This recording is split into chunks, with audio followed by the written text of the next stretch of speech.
పాకిస్తాన్ సైన్యం ఉగ్రవాదులు ఏకమైనట్లు తెలుస్తోంది. భారత్ను దొంగ దెబ్బ కొట్టేందుకు పాక్ విఫలయత్నం చేస్తోంది. టెర్రరిస్టులతో కలిసి భారత్పై కాల్పులకు తెగబడేలా వ్యూహం రచిస్తుందని తెలుస్తోంది. పాకిస్తాన్లో అంతర్యుద్ధము జరుగుతోంది. పాక్ ప్రధాని షహబాజ్ షరీఫ్, ఆర్మీ చీఫ్ అసీం మునీర్ మధ్య విభేదాలున్నాయని పాకిస్తాన్ ప్రభుత్వం తీసుకునే నిర్ణయాన్ని ఆర్మీ చీఫ్ వ్యతిరేకించినట్లు తెలుస్తోంది. పాకిస్తాన్ ప్రభుత్వాన్ని కూల్చే దిశగా ఆర్మీ చీఫ్ అడుగులు వేస్తున్నారని సమాచారం. కాల్పుల విరమణ తర్వాత మళ్లీ పాకిస్తాన్ కుటిల బుద్ధిని చూపించింది. కాల్పుల విరమణ ఒప్పందాన్ని ఉల్లంఘించింది. ఆర్ఎస్పురా, అఖ్నూర్, చాంబ్, బింబర్లోని హెవీ షెల్లింగ్కు పాల్పడింది. కాశ్మీర్ వ్యాలీలో మళ్లీ పాక్ డ్రోన్లు హల్చల్ చేశాయి. పాక్ దాడులను మరోవైపు మన బీఎస్ఎఫ్ ధీటుగా తిప్పికొడుతోంది. సరిహద్దు వెంబడి మరోసారి పాక్ కవ్వింపు చర్యలకు దిగింది. ప్రస్తుతానికైతే ఎల్ఓసి దగ్గర కాల్పులు ఏవీ లేవంటూ కూడా ఆర్మీ వర్గాలు వెల్లడించినప్పటికీ కూడా ఎక్కడికక్కడ అప్రమత్తంగా ఉండాలంటూ కూడా కేంద్ర హోంశాఖ అన్ని రాష్ట్రాల సిఎస్లకు స్పష్టమైన ఆదేశాలను జారీ చేసింది. ఇక సీజ్ ఫైర్ అంటూనే పాక్ సైన్యం కాల్పులకు తెగబడుతోంది.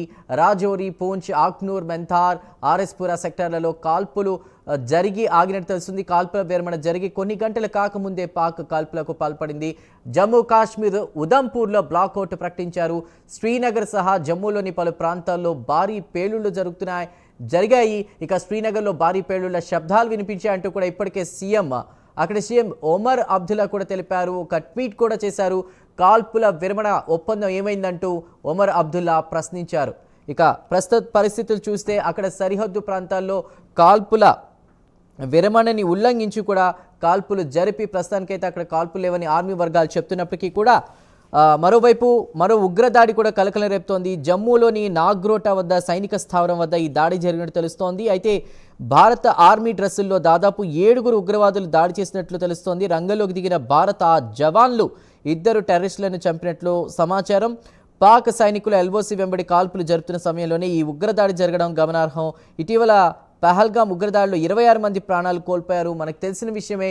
దీనికి ధీటుగా అటు ఆపరేషన్ సింధూర్ అంటూ కూడా భారత ప్రభుత్వం ముందుకు వెళ్ళింది. గత కొన్ని రోజుల నుంచి పరిస్థితులు మనం చూస్తూ ఉన్నాం. ఇక ఈ రోజు మధ్యాహ్నం 3:35 కూడా అటు ఇరు దేశాల మిలిటరీ వాళ్ళు అధికారులు కూడా చర్చలు జరిపారు. కాల్పుల విరమణకు సంబంధించి 5 గంటల నుంచి గగనతలం భూతలం మీద కూడా కాల్పులు ఇవన్నీ కూడా విరమింపజేసిన అనంతరం కొద్ది గంటల్లోనే ఇలా కవ్వింపు చర్యలకు పాక్ పాల్పడుతోంది. అటు పాక్ ప్రధాని షహబాజ్ షరీఫ్ ఆయనకు వ్యతిరేకంగా కూడా అక్కడ ఆర్మీ టెర్రరిస్టులు ఏకమైపోయి ఈ దాడులకు దిగుతున్నట్టు తెలుస్తోంది. ప్రస్తుతానికైతే ఎల్ఓసి వెంబడి కాల్పులు జరగకపోయినప్పటికీ కూడా ఎలాంటి పరిస్థితులైనా ఎదుర్కోవడానికి సిద్ధంగా ఉండాలంటూ కూడా కేంద్ర హోంశాఖ అన్ని రాష్ట్రాల సిఎస్లకు స్పష్టమైన ఆదేశాలు జారీ చేసింది. ప్రస్తుత పరిస్థితిని వివరించడానికి మా ప్రతినిధి వాసు సిద్ధంగా ఉన్నారు. వాసు, చందు, కుక్కతోక వంకర అనేది పాకిస్తాన్కి అక్షరాల వర్తిస్తుంది. ఎందుకంటే 3 గంటలు కూడా కాల్పుల విరమణకు 3 గంటలు కూడా కాకుండానే మళ్ళీ కాల్పులు తెగబట్టడం చూస్తుంటే వాళ్ళంతా కూడా ప్రకటబందీ ప్లాన్తో ఉన్నారని అర్థమవుతుంది. ఎందుకంటే ట్రంప్ ముందుగానే మొత్తం అందరికన్నా ముందు ట్రంపే చెప్పడం జరిగింది. కాల్పుల విరమణ 2 దేశాలు కూడా అంగీకరించి నేను మధ్యవర్తిత్వం వహిస్తానని చెప్పడంతో మొత్తం అంతా కూడా ఊపిరి పీల్చుకున్నారు. 12వ తారీఖున జరిగే సమావేశంలో పూర్తి డిమాండ్లు, ఇండియా డిమాండ్లన్నీ కూడా నెరవేర్చే విధంగా పాకిస్తాన్ ఏం మాట్లాడుతుందో అంతా కూడా మొత్తం పూర్తిగా సమస్య తొలుగుతుందనిగా అనుకుంటున్న సమయంలో ఈ విధంగా జరగడం పట్ల మాత్రం మళ్ళీ ఒక్కసారిగా కూడా ఉలిక్కిపడే పరిస్థితి ఏర్పడింది. భారత ఆర్మీ అప్రమత్తంగా ఉంది కాబట్టి పెద్ద ప్రమాదం తప్పిందని చెప్పొచ్చు. ఎందుకంటే గతంలో పాకిస్తాన్ చరిత్ర ఎప్పుడు చూసినా సరే ఇదే విధంగా ఉంటుంది. వాళ్ళు చెప్పింది చేయరు, చేసేది చెప్పరు, మొత్తం ఇదే విధంగా జరుగుతుంది. ఇప్పుడు కొత్తగా వచ్చే అనుమానాలు మీరు అన్నట్టుగా కూడా తప్పనిసరిగా సైనికులు ఉగ్రవాదులతో కలిసిపోయి మన మీద ఈ విధంగా కుట్ర పన్నారనే అనుమానాలు కూడా వ్యక్తమవుతున్నాయి. ఎందుకంటే ప్రధాని కూడా పట్టించుకోవట్లేదు. ప్రధానికిను అక్కడ ఆర్మీ చీఫ్కి కూడా ఉన్నటువంటి విభేదాల కారణంగా కూడా ఈ విధంగా కూడా జరిగి ఉండొచ్చు అంటున్నారు. ఎందుకంటే ప్రధాని ఒప్పందానికి ఒప్పుకోవచ్చు కానీ ఆర్మీ చీఫ్ కానీ లేకపోతే ఎవరు కూడా అక్కడ ఒప్పుకునే పరిస్థితి కనిపించట్లేదని చెప్తుంది. ఎందుకంటే భారత మీద చాలా కక్ష పెంచుకున్నటువంటి వీళ్ళందరూ కూడా ఇదే విధంగా దొంగ దెబ్బ తీయటానికి చేస్తున్నారు. యుద్ధ నియమాలను కూడా ఉల్లంఘిస్తున్నారు. మనం ఆది నుంచి చూస్తున్నాం. గత 3-4 రోజులు కూడా జరుగుతున్నటువంటి చూస్తే ఎల్ఓసి దగ్గర కాల్పులు జరపడం కానీ లేకపోతే దొంగ దెబ్బ తీయటం కానీ ఈ విధంగా ఏదో విధంగా భారత్ని ఇబ్బంది పెట్టే విధంగా చేస్తున్నారు. అసలు మనం చాలా పద్ధతి ప్రకారం ప్రకారం ఇప్పుడే కాదు, కొన్ని సంవత్సరాల తరపు నుంచి కూడా జరుగుతున్నటువంటి దాడిని ఓపిగ్గా పడుతుంది భారతదేశం. కానీ ఇక మన ఆడపిల్లల సింధూరాలను చెరిపేస్తే ఎవరో కూడా సహించే పరిస్థితి లేదు.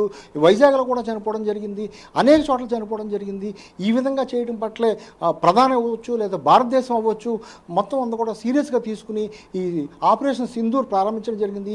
ఆపరేషన్ సింధూర్లో భాగంగా మనం ఆధిపత్యం పోరు సాగిస్తున్నాం, యుద్ధం సక్రమంగా చేస్తున్నాం, రూల్ ప్రకారం వెళ్తున్నాం. కానీ వాళ్ళు ఎక్కడా కూడా యుద్ధ నియమాలు ఎక్కడా పాటించట్లేదు.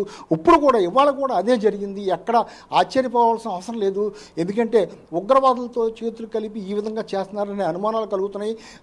ఇప్పుడు మీరు చెప్పినట్టుగా కూడా ఉగ్రవాదులు మిలిటరీ డ్రెస్సుల్లో ఉండి దాడి చేయటం ఇవన్నీ కూడా చూస్తుంటే పకడ్బందీగా వాళ్ళు మనల్ని ఏమర్చి అంటే కాల్పు విరమణ ఒప్పందాన్ని ఏమర్చి ఈ విధంగా చేశారనే అనుమానాలు కూడా వ్యక్తమవుతున్నాయి. మనం చాలామంది కూడా స్పందిస్తున్నారు.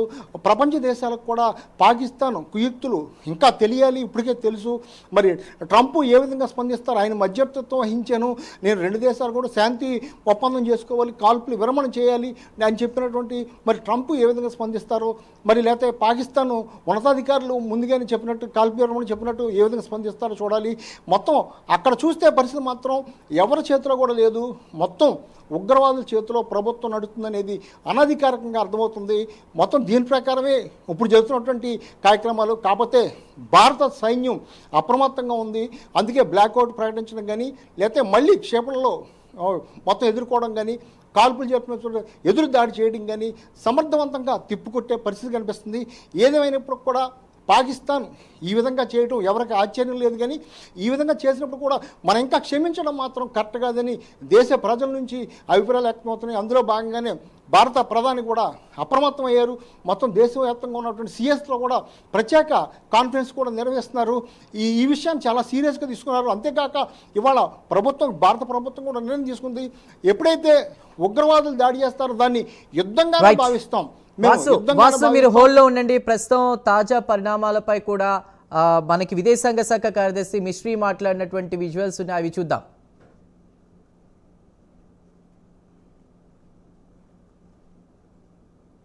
Military operations of India and Pakistan.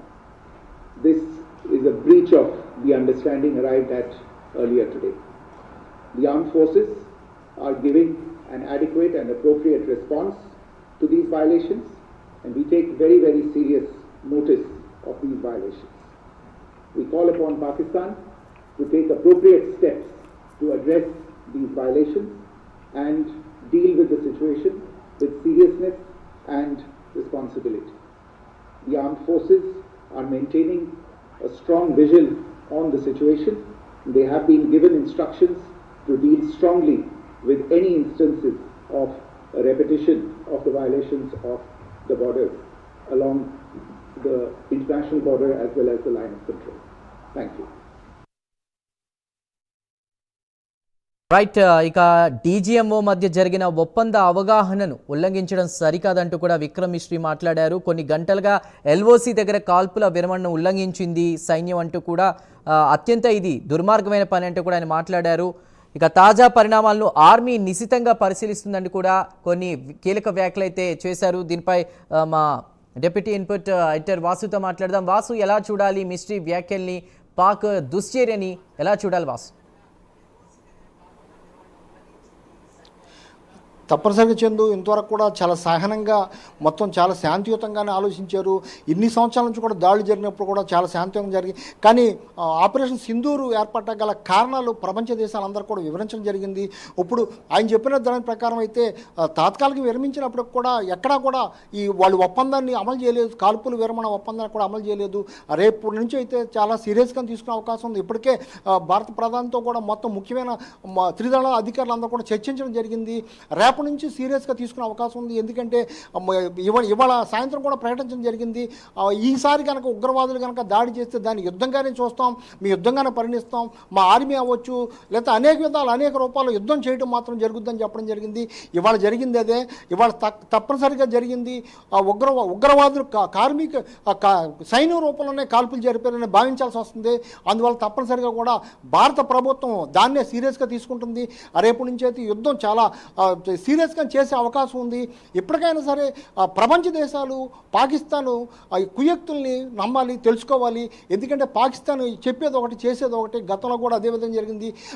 అందితే కాళ్ళు లేకపోతే జుట్టు అనే విధంగా పాకిస్తాన్ వ్యవహరిస్తున్న తీరు ప్రపంచ దేశాలు తెలుసుకోవాలని కూడా అందరూ కోరే పరిస్థితి కనిపిస్తుంది చందు. అదేవిధంగా ఇప్పటికే పాక్ని నమ్మే ప్రసక్తి ఇప్పటికే కాదు ఎప్పటికీ లేదా వాసు ప్రభుత్వం చేతుల్లో పాకిస్తాన్ లేదా తీవ్రవాదులు లేదా సైన్యం చేతుల్లోనే పాకిస్తాన్ ఉంది అనుకోవచ్చా ఈ జరిగిన ఇన్సిడెంట్ని బేస్ చేసుకుని?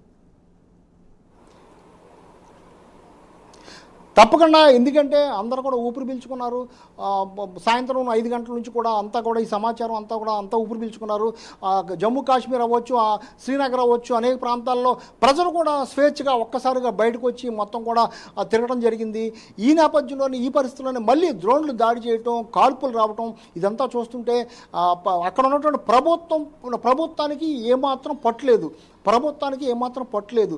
కేవలం కూడా ఉగ్రవాదుల చేతిలో పాకిస్తాన్ నడుస్తుంది, ఉగ్రవాదుల వల్లే నడుస్తుంది. ఎందుకంటే ఆర్మీ చీఫ్ అవ్వచ్చు, ఉగ్రవాదులు అవ్వచ్చు, మొత్తం అంతా కూడా కలిసిపోయి ఈ విధంగా చేస్తున్నారని నమ్మే అవకాశం వస్తుంది. ఎందుకంటే తప్పనిసరిగా పరిస్థితులు కూడా అదే విధంగా జరుగుతున్నాయి. అందువల్ల మొత్తం పాకిస్తాన్ కాదు, అది దేశం కాదు, మొత్తం కూడా ఉగ్రవాదుల అడ్డాగా మారిపోయింది, ఉగ్రవాదుల చేతిలోకి వెళ్ళిపోయిందని చెప్పొచ్చు.